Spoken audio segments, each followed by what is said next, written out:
Requested video ആണ് കേട്ടോ ഇന്ന് ചെയ്യാൻ പോകുന്നത്. ഉസ്താദ്മാരുടെ ചിലവുള്ള ദിവസം എന്ന് പറഞ്ഞിട്ട് കുറച്ച് മുന്നേ ഒരു വീഡിയോ ചെയ്തിട്ടുണ്ടായിരുന്നു. അതിൽ കാണിച്ചിട്ടുള്ള ചിക്കൻ കുറുമയുടെ റെസിപ്പി ചെയ്യുമെന്ന് ഒരുപാട് റിക്വസ്റ്റ് വന്നിട്ടുണ്ടായിരുന്നു കേട്ടോ. അപ്പോൾ അതാണ് ഇന്ന് കാണിക്കാൻ പോകുന്നത്. അതിന് വേണ്ടിയിട്ട് ഒരു പാൻ വെക്കുക. പാനിലേക്ക് 2 ടേബിൾ സ്പൂൺ വെളിച്ചെണ്ണ ഒഴിച്ചു കൊടുക്കുക. അതിലേക്ക് 2 ഗ്രാമ്പൂ, 2 ഏലക്ക, ഒരു പീസ് പട്ട ചേർത്ത് കൊടുക്കുക. പിന്നെ ഒരു 3 സവാള, മീഡിയം സൈസിലുള്ള സവാള അരിഞ്ഞതും അതിലേക്ക് ആവശ്യത്തിനുള്ള ഉപ്പും ചേർത്തിട്ട് നന്നായിട്ടൊന്ന് വഴറ്റിയെടുക്കാം. അതിനുശേഷം അതിലേക്ക് 4 or 5 പച്ചമുളക് നമ്മുടെ എരിവിനനുസരിച്ച് എടുക്കുക. പിന്നെ ഒരു വലിയ പീസ് ഇഞ്ചിയും 8 അല്ലി വെളുത്തുള്ളിയും ചേർത്തിട്ട് ഒന്ന് ചതച്ചിട്ട് അത് ഇതിൽ ചേർത്തിട്ട് അതിൻ്റെ റോസ് സ്മെൽ മാറുന്ന വരെ ഒന്ന് വഴറ്റിയെടുക്കുക. പിന്നെ ഒരു 3 തണ്ട് കറിവേപ്പില ചേർത്ത് കൊടുക്കുന്നുണ്ട്, അതൊന്ന് വഴറ്റിയെടുക്കുക. പിന്നെ അതിലേക്ക് തക്കാളി 2 എണ്ണം ചെറുതായിട്ട് അരിഞ്ഞത് ചേർത്ത് കൊടുക്കുന്നുണ്ട്.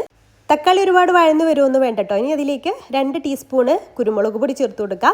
പിന്നെ അതിലേക്ക് 1/2 കിലോ ചിക്കനും ചേർത്ത് കൊടുക്കുക കേട്ടോ. മല്ലിപ്പൊടി ഒന്നും ചേർക്കുന്നില്ല, ചിലർ മല്ലിപ്പൊടി ചേർക്കാറുണ്ട്. ഞാൻ ഉണ്ടാക്കുന്ന മെത്തേഡിൽ അതൊന്നും ചേർക്കാറില്ല കേട്ടോ.